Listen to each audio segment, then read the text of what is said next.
Amelia, will you just talk again? Oh yeah, I can see you. We can see you. Hello, everyone. This is Stelios. Welcome to the Disabled Entrepreneurs in the UK Awards for the 16th year. We're just admitting people into the Zoom. This is the new normal, a hybrid ceremony. Some people, including the three winners, are physically at our London headquarters at 34 Stelios Square in London. And most of us are zooming in from the outside.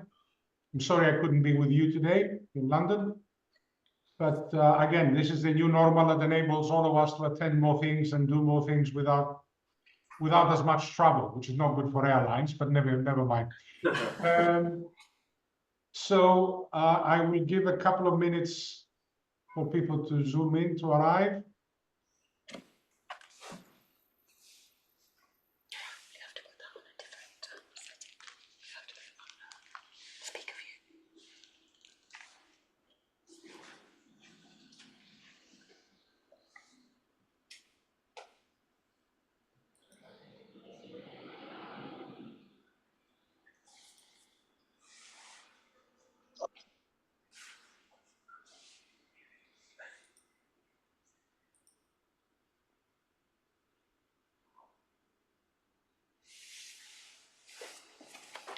All right, welcome again, everyone.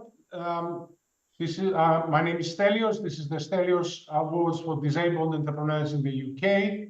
This is an institution we've been running for 16 years, and that actually includes a couple of lost years with COVID. So in reality, we started 18 years ago.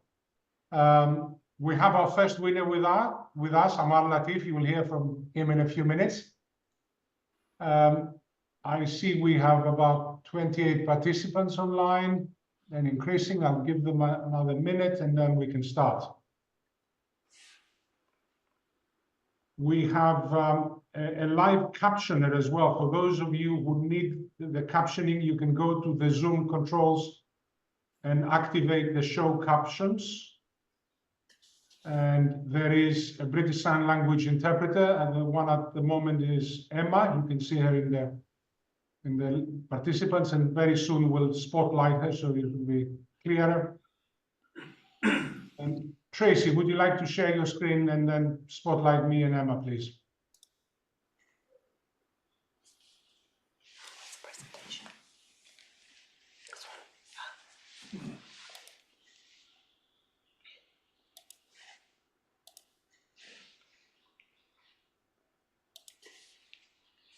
You need to go to the presentation, please. Yeah, there we are. So we started on time at 12 o'clock UK time. We'll finish in 45 minutes on time. No delays here. There will be British Sign Language signers and a live captioner, and the meeting is recorded. Next slide, please. This is about entrepreneurship. So like every entrepreneur, I will not miss the opportunity to promote my own business with your permission. The main reason I'd like to explain about Easy Group and the Easy family of brands is that it's the main source of donations for the Stelios Foundation. So in a way, we'd like you to know where the money is coming from. It's coming from a business called Easy Group that donates the majority of its profits to the Stelios Philanthropic Foundation, the UK registered charity that promotes these Disabled Entrepreneur Awards. So the next slide, please. Rather than me talking for 4 minutes, I think it's a lot more effective if we can show you a 4-minute video, which starts with the history of the Easy family and then explains the work of the foundation. So Tracy, can we see the video, please? I got a new life.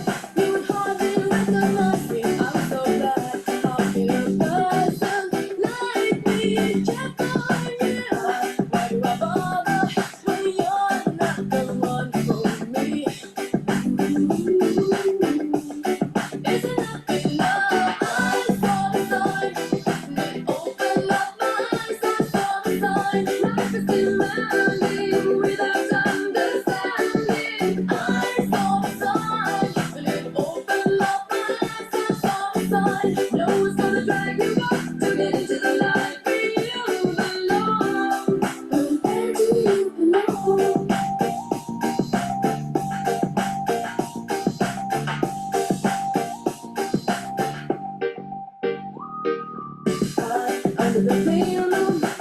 Stelios believes he can make flying as easy as getting on and off a bus and almost as cheap.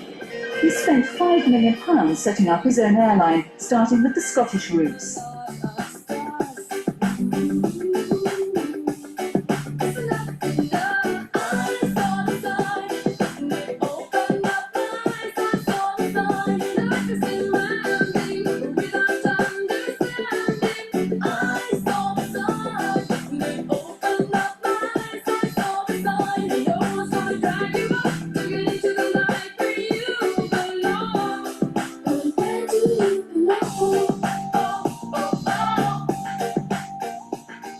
Staff from one rival EasyJet tried to hijack the launch, arriving in their distinctive orange uniforms as customers.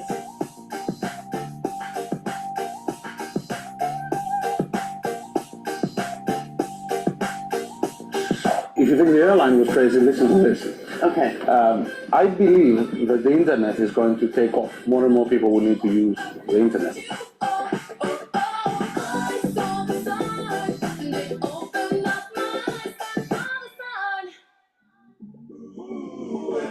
You can get it if you really want to. Shine like a star.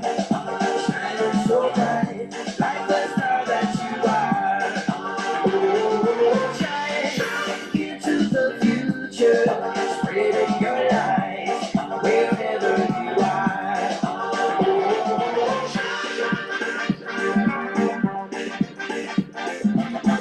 Shine your light.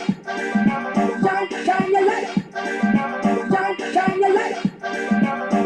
Shine your light. You go down there. Imagine being a warrior, call it a destroyer. You back to me, nobody that can touch that. Name first, get it, nobody that can catch me. Moving like lightning, with no energy. Shine your light. You go down there. Shine your light. You go down there. If I float like a butterfly, the early man.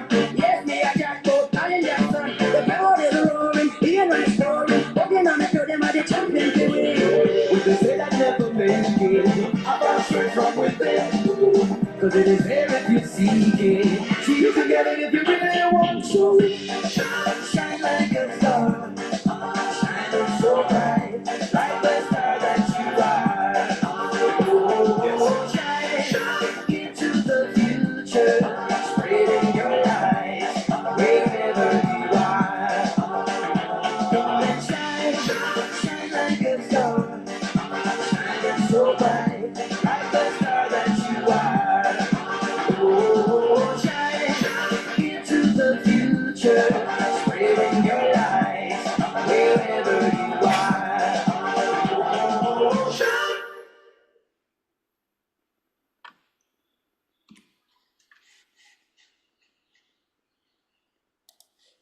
All right, thank you, everyone. I'm sure you're clapping, but obviously you're all on mute, so I can't hear you. I don't know how many of you remember the songs, but these are songs that they were on the charts in 1994, which is the year I went to my dad and I said I had enough of the shipping business. He was a very successful self-made shipping entrepreneur. And I said, I had enough of this. I want to do something else. Will you finance my dreams? And luckily he said yes.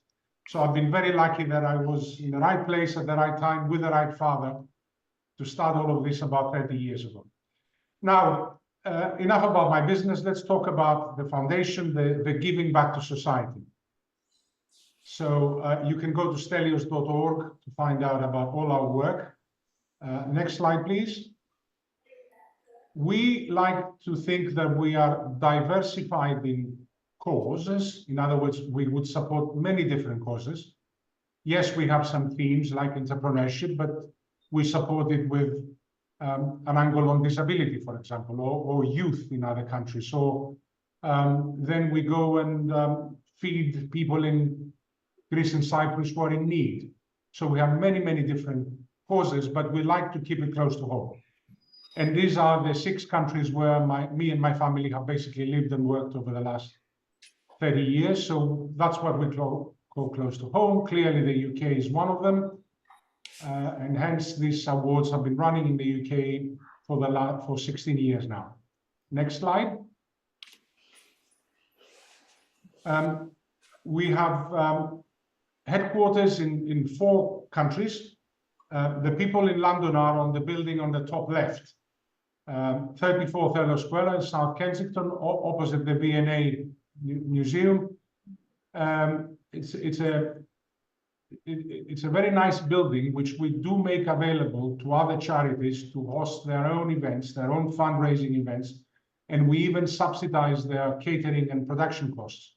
So if you are a registered charity in the UK and you'd like to use that beautiful building in South Kensington to host your own event, please get in touch with Tracy, and we'll give you up to £10,000 of catering and production costs to make your event really successful. So we take care of all the costs, and then whatever you raise will go to the charity, to the good cause. It's our way of giving to other charities by making our asset available, if you like. And we do the same in Athens, in Monaco, and in Cyprus. Next slide, please. Starting with some of the other causes in the UK, I'm going to use the Princess Trust, which now, of course, will be renamed the King's Trust, which we've been supported since 2019. But also, I'd like to mention the Young Entrepreneurs, which is, if you like, the sister award to this one, which has a different filter, different criteria, which is based on age. And in April, we handed the checks to these 3 very worthy entrepreneurs. Next slide. That shows you how well diversified we are in terms of supporting other charities. So anything in here from the Red Cross to the United Nations Refugee Agency to some smaller, very, very worthy causes. So if you're interested, again, please get in touch. We'd like to hear more about good causes. We don't want to run all our own programs. Next slide. Very briefly about the equivalent award in my birthplace, in Greece.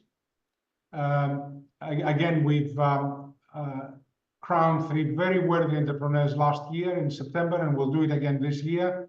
I mean, some of these businesses are incredibly successful in an economy that has been recovering. Greece has been in dire straits for the previous 10 years, and all of a sudden it's growing again. And I think a lot of the economic growth comes out of job creation from startup companies like these. Next slide, please. In Cyprus, where my parents are born, we're running 2 awards, one again based on youth, entrepreneurship based on youth, and the other is a very local context. I don't know how many of you are familiar, but Cyprus has been divided for the last 50 years. So there is a Greek Cypriot community where I come from, and there's a Turkish Cypriot community which lives on the north side of the island. And our aim for the last, now we've been doing it 15 years, I think, is to bring the 2 communities together with the objective of establishing lasting peace of the island. It's not a political project, it's about establishing lasting peace. So our theory is if you subsidize entrepreneurs to work with each other, they become friends, their employees become friends, their suppliers become friends, customers, and therefore we are less likely to get war. Next slide, please. And this is an example of helping the neediest. Today, we're going to help 3 of the best, very, very capable entrepreneurs.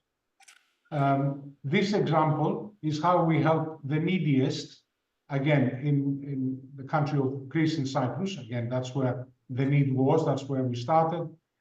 And we're handing, 150,000 snacks a month to people who come and ask for it. So if my theory is if people, like you see them there, stand in line to register to receive a number of snacks, which they can buy for €1 each in the supermarket, it means they need it. So these are the neediest people in those communities, and we're glad to be able to help this way. Next slide. I'd like to take less than a minute to mention this latest donation, which was inspired by the Food from the Heart, but it was given in a different community, which I'd like to think is close to home. This is helping children in Gaza. And for those not familiar with the geography, Gaza is no more than 100 miles east of Cyprus. So I consider it to be close to home. Now, it was difficult to find a way to help in Gaza without getting political again. So we worked very hard. We called a number of organizations, including UNICEF, and then I was impressed with the program that UNICEF are running, which reminded me of the Food from the Heart. So UNICEF are using medical professionals to detect malnutrition in children. So the photograph on the bottom right is an example of a child who's, they measure the circumference of their arm, and if it's in red, like you see it in that photograph, that means the child is malnourished.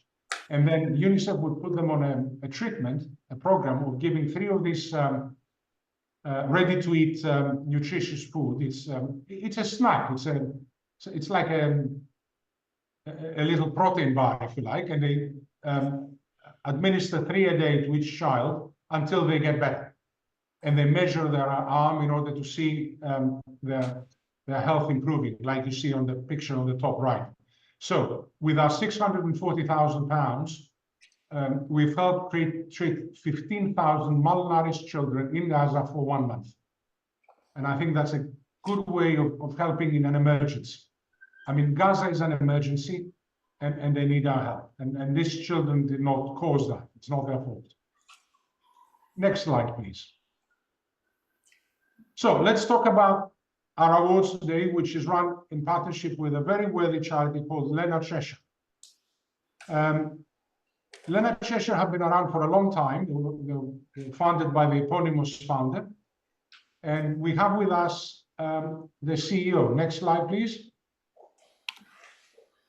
Well, let me explain a bit about the prizes, just in case you haven't heard the details. So it's the 16th year, since 2007, and we skipped a couple of years with COVID. Over 1.5 million has gone to disabled entrepreneurs as a donation. This is a gift. It's not a loan. It's not an investment.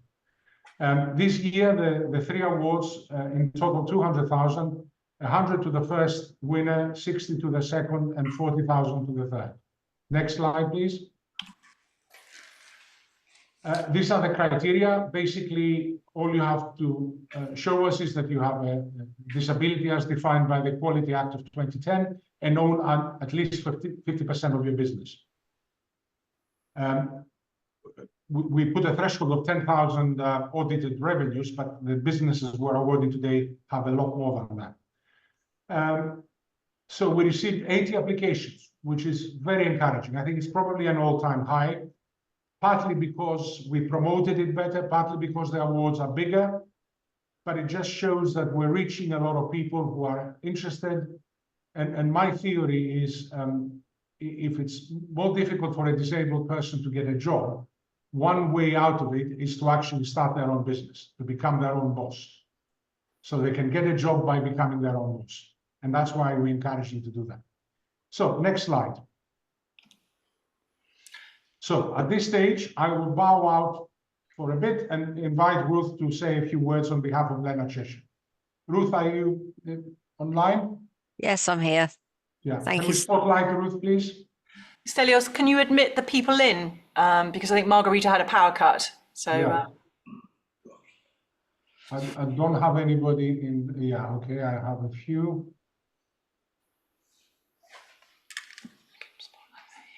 And let me spotlight Ruth. All right, Ruth, you're in. Yeah, thank you, Sir You're in the Stelios. spotlight.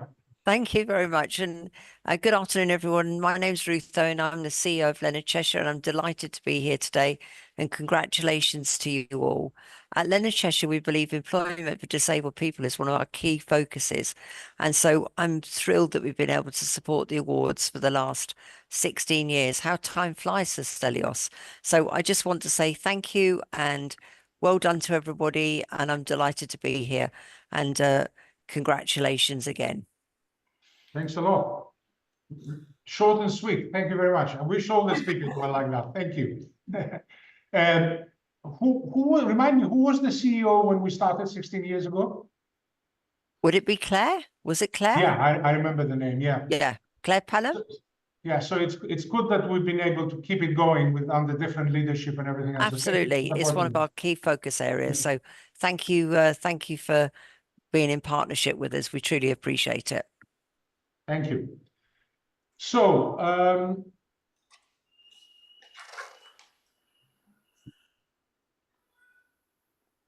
this is the previous winners. Congratulations to all of them. I'm sad to say that it is the nature of this award that we've actually lost 3 out of the 16 past winners. So may they rest in peace. You know, the memory would live forever. But it is a difficult area to deal with. But here we have some very worthy winners, and I'd like to invite the first winner to say a few words. Next slide. So, Amar. Hi, thank you, Sir Stelios. So my name is Amar Latif. I'm an entrepreneur, TV presenter, and motivational speaker, and I'm the founder of Travalize. Yes, I was fortunate enough to be the first ever winner of the Stelios Disabled Entrepreneur Awards. That was back in 2007. Guess it's a long time ago, but it's one of the perks of being blind. You know, you don't see yourself aging, and Sir Stelios, you're looking very young as well.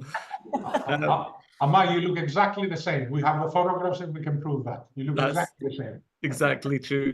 And it was such an incredible moment. You know, I didn't think I was going to win, and it just totally took my breath away when I heard my name mentioned.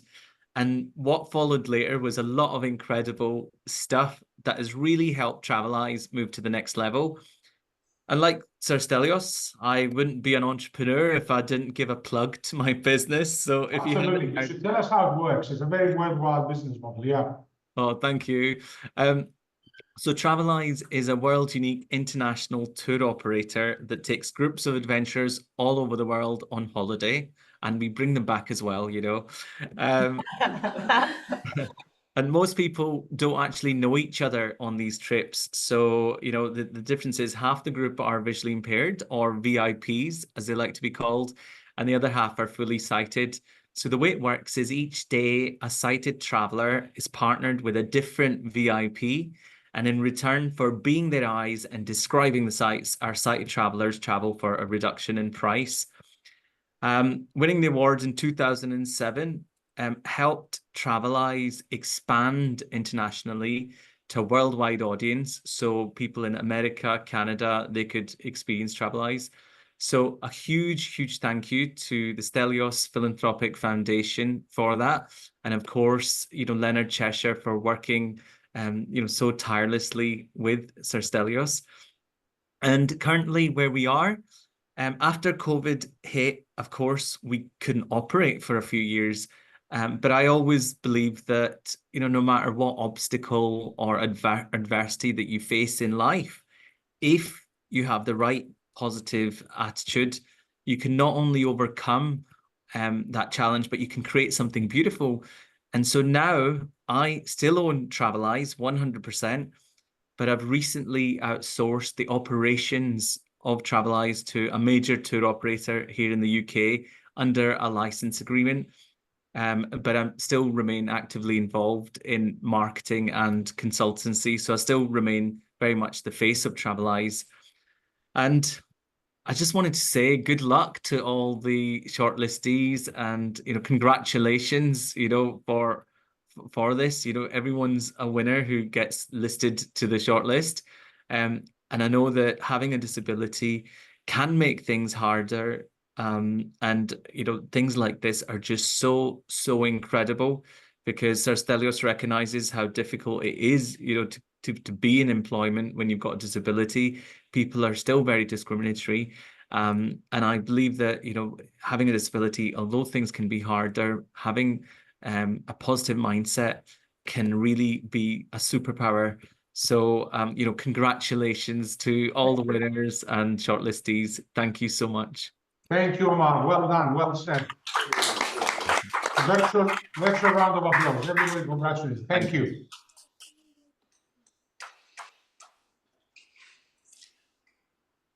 So, without further ado, I would like to reveal the winner of the third prize of 40,000. Next slide. Deborah. Hello. Do I hold my check up now? Now you're in the spotlight. Okay. Congratulations. Well done. Thank you very much. Here we are. Thank you so much.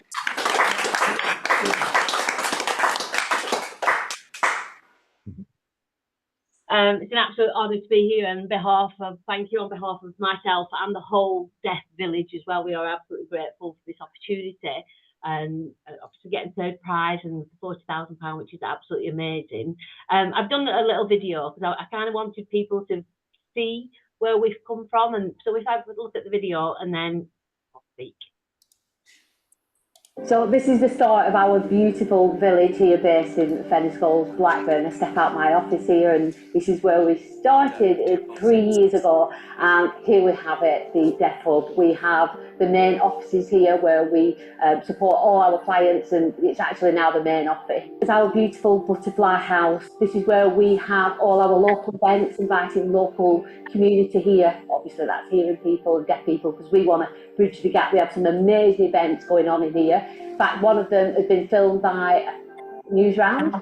That's when we had 60 deaf children come to see Deaf Signing Santa. The tickets sell out within like 30 minutes and it's beautiful.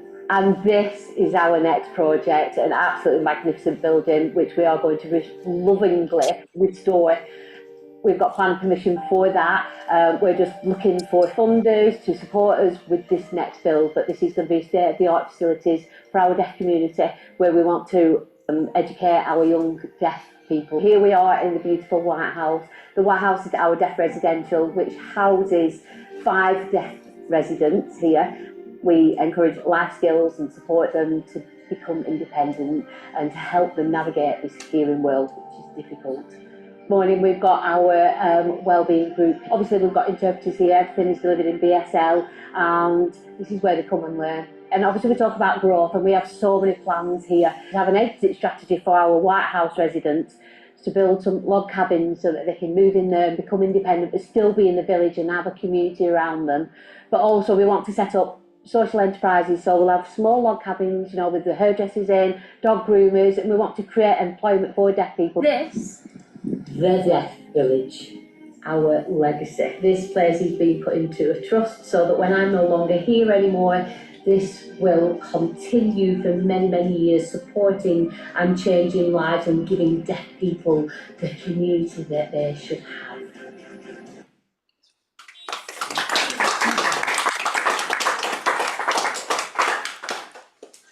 Thank you. Next slide, please. Okay, beautiful pictures of me looking my absolute best.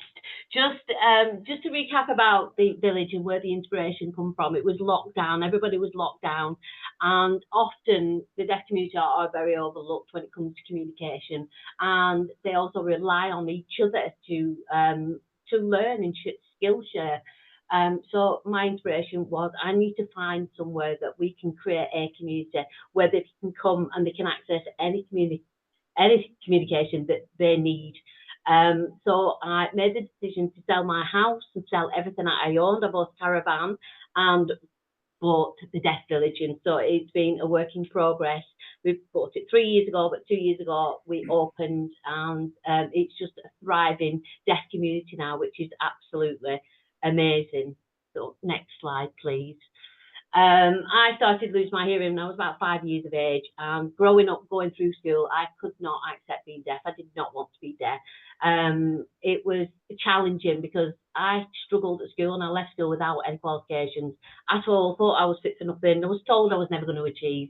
My reports always said Deborah's got the ability to listen and learn at the same time, listen and talk at the same time, but I couldn't listen. I couldn't hear what was going on. So over the years, very, very difficult. Anyway, I got to about 21. It was like, okay, now I need to start admitting that I'm deaf, and I got my implant, and then came the tumours. So I've had 3 life-threatening tumours which start in the middle ear and grow towards the brain. Not cancerous, however, they're an aggressive form. You know, each time I'm told that I will lose more and more of my hearing. You know, I've got the implants now. I'm still under review because we've still got to check every year if they come back. They probably will come back. But you know what? Going through adversity and going through this path of where it's been very difficult, I think it makes you develop into a really resilient person. And also kind of look at your disability as more of a gift. When I was younger, I used to think, why me? Why is this happening to me? Why am I suffering so much? And then came the light bulb moment when I realised, okay, this is the path, these are the lessons that I've got to learn to be able to make me be in a position where I can change the environment for it, not only myself, but for the deaf community as well. So next slide. So everybody is a genius, okay? But if you judge a fish by its ability to climb a tree, it will live its whole life believing that it is stupid. And that's exactly what happened. I was in an environment where I couldn't learn. I thought I was stupid. I thought I couldn't do it. But you know what? Create an environment. And I think going back to having disability being a gift, if you take that, what might be a disadvantage, to make it your advantage, to create your own environment, because you know what, whatever disability we've got, it makes us an expert in the area, and that expertise, that's what we can use to our advantage. And obviously working for ourselves, and Stelios has already touched on that, you know, if you've got chronic pain, you know, maybe you can't work at 8 o'clock in the morning like we have to, 9-5 jobs. By working for yourself, it allows you the flexibility and adaptability to be able to create your own environment. Going back to our fish again, you know, again, going back to the lessons and the suffering, and there were many times where I cried and thought, why? You know, but I think the way that I can measure success is when you realise why you were put on this earth and then you do something about it, you've succeeded. And I know why I was born and why I was here. Good. That's it. Well done, Deborah, did you have some sign language to share with us? Yes, we do. We have a sign name for Stelios, which is going to get a video later on from the whole deaf community, which is Stelios. So that is your sign name. Okay, I've learned something today. But what I really like is the phrase about judging a fish by its ability to climb a tree. Who came up with that? It's a brilliant quote. Yeah, it wasn't me, but I liked it. Very well done. One last thing, because we have to move on to the next winner. What are you going to spend the 40 grand on? We are going to use it to restore the ruins so that we can have a beautiful, amazing new. So the restoration of the building we saw in the video, eh? Yes. Good. Well done. Well, thank you. Thank you. And now the second prize winner, £60,000. Next slide, please. Amelia. Hi. I'm going to lift up my check really quickly. She won't be able to see me. Give me a second to spotlight you. Oh. Am I in? Tracy, I think it would help if you can make co-host me and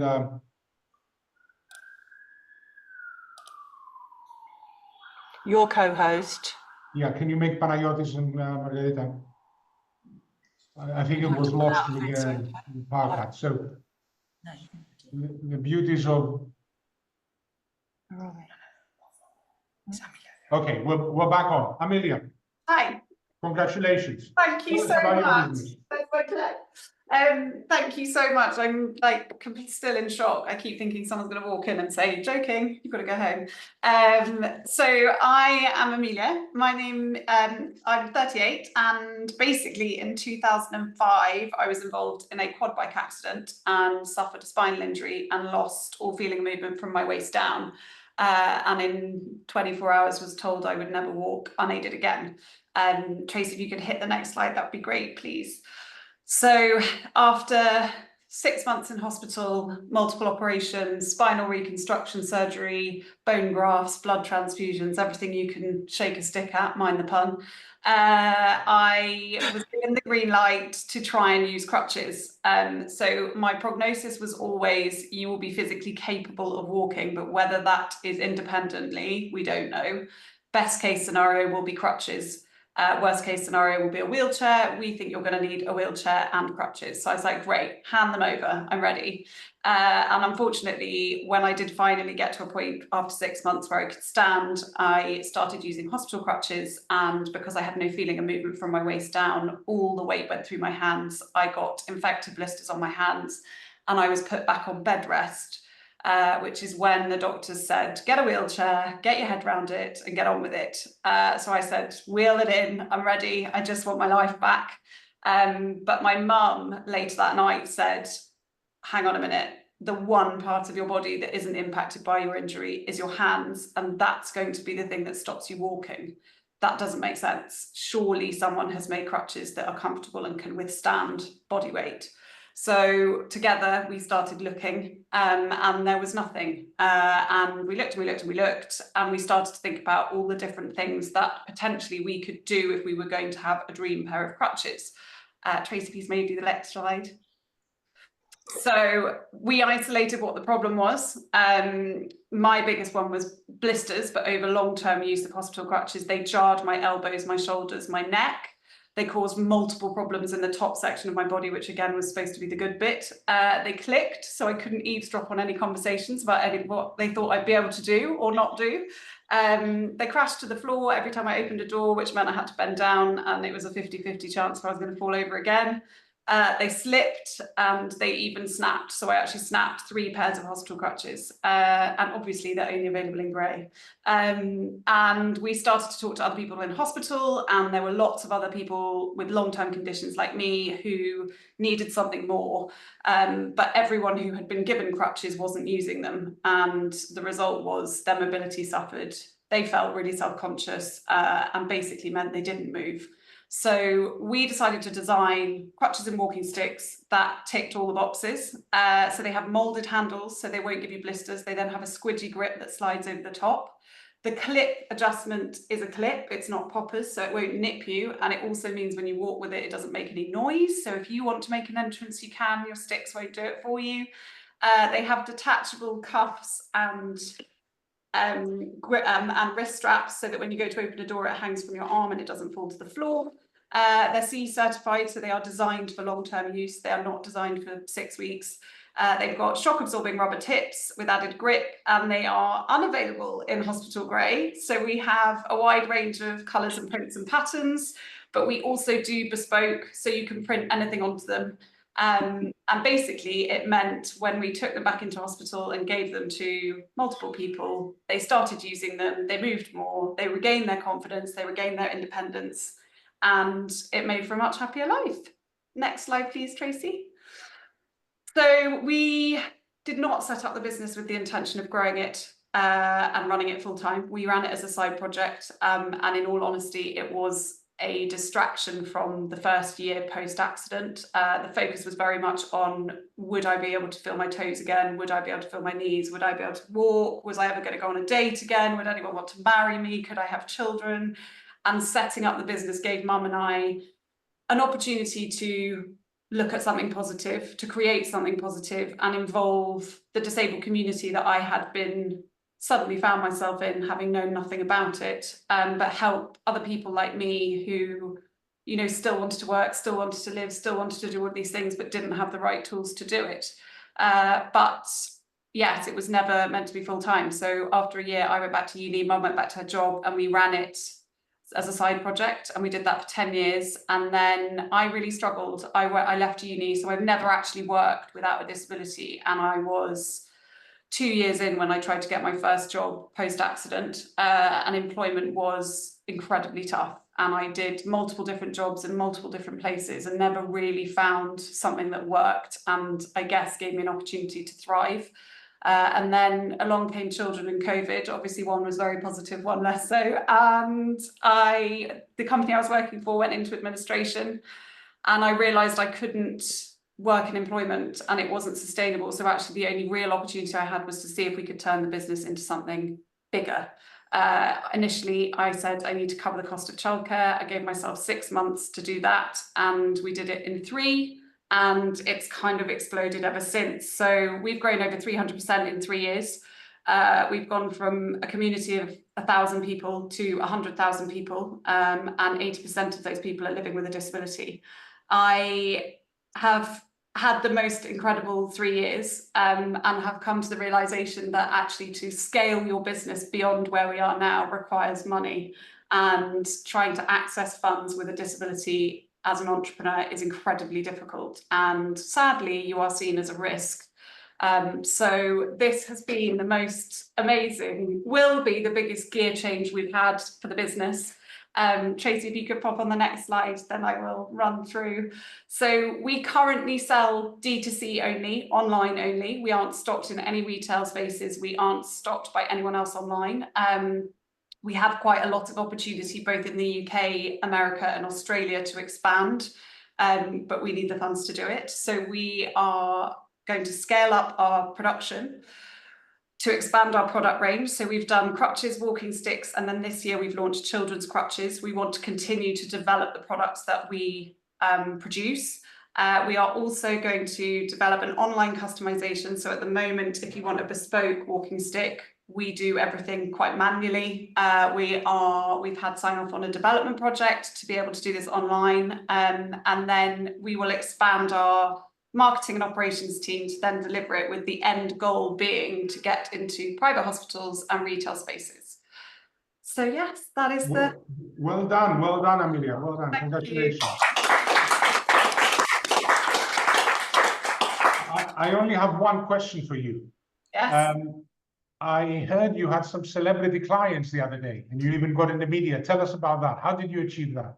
Yeah, so we've been quite lucky in that whenever a celebrity hurts themselves, we don't really have any competitors. So we've had a few. We had Prue Leith and Amanda Holden at the same time. We then had Ollie Murs, Johnny Bairstow, quite a few different ones. And then in February this year, Victoria Beckham broke her foot in the gym and phenomenally placed an order. And we thought she'll never be photographed on them. She'll be at home doing rehab. And she actually went to Paris and did her fashion show on our crutches. So having never thought I would see the day that crutches were on a catwalk, they were on about the biggest catwalk there was. And she's been amazing. So yeah, so that was a real shock in the best way possible. What a great story. Well done. Thank you. Thank you. Next slide, we have our overall winner now, so we should give him enough time to tell us his story. Hello, everyone. Next slide, Cedric. Congratulations, well done. Let me find you to spotlight you.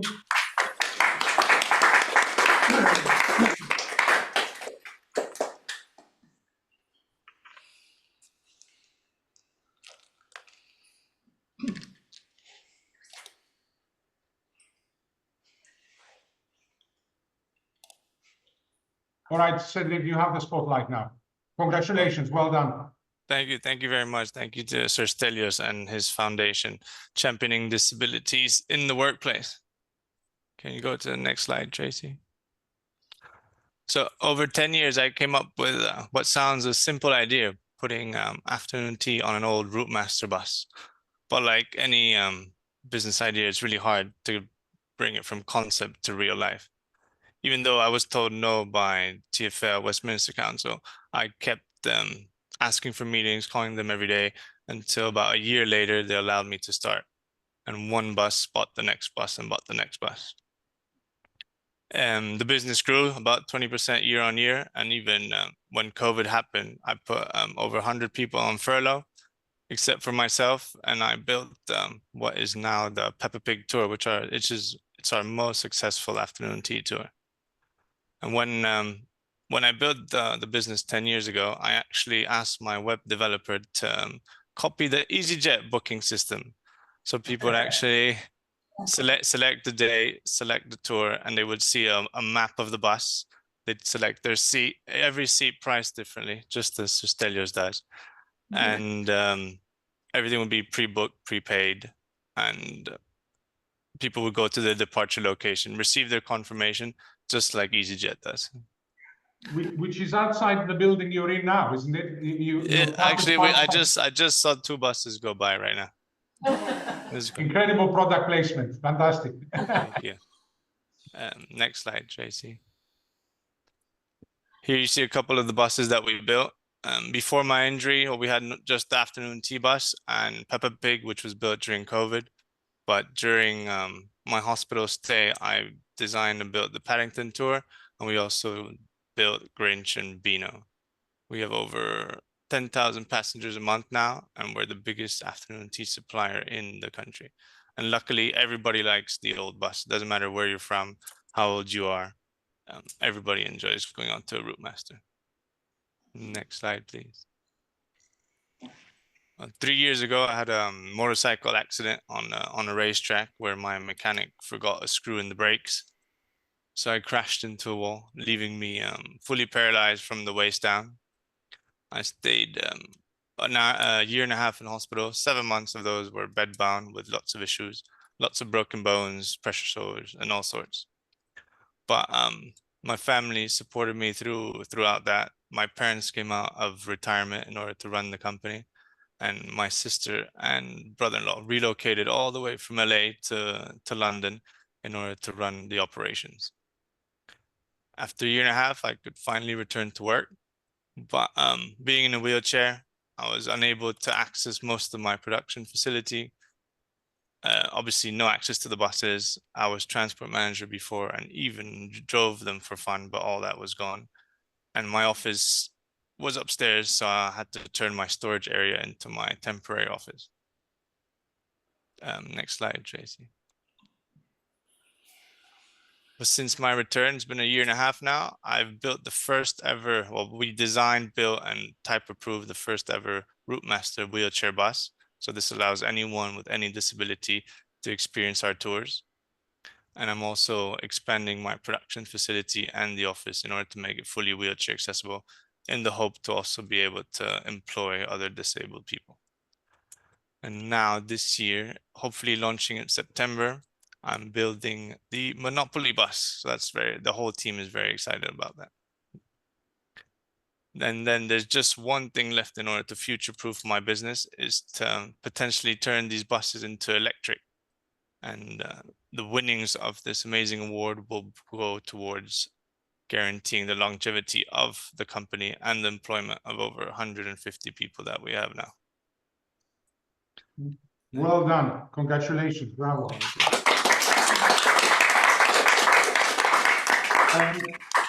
Just a quick question. So these are converted old bus, sort of buses that used to operate as normal buses, and you take them over and you convert them, correct? Yeah, exactly. They're all 1960s buses that were sold out or dilapidated. I mean, does that pose a challenge to the business? How are you going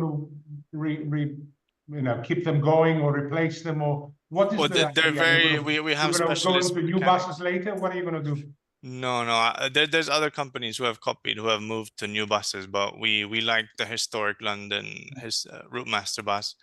We can find them around the country, we can buy them, and we completely rebuild them. We strip them apart, we rebuild everything. The only thing we haven't done yet is to make them electric.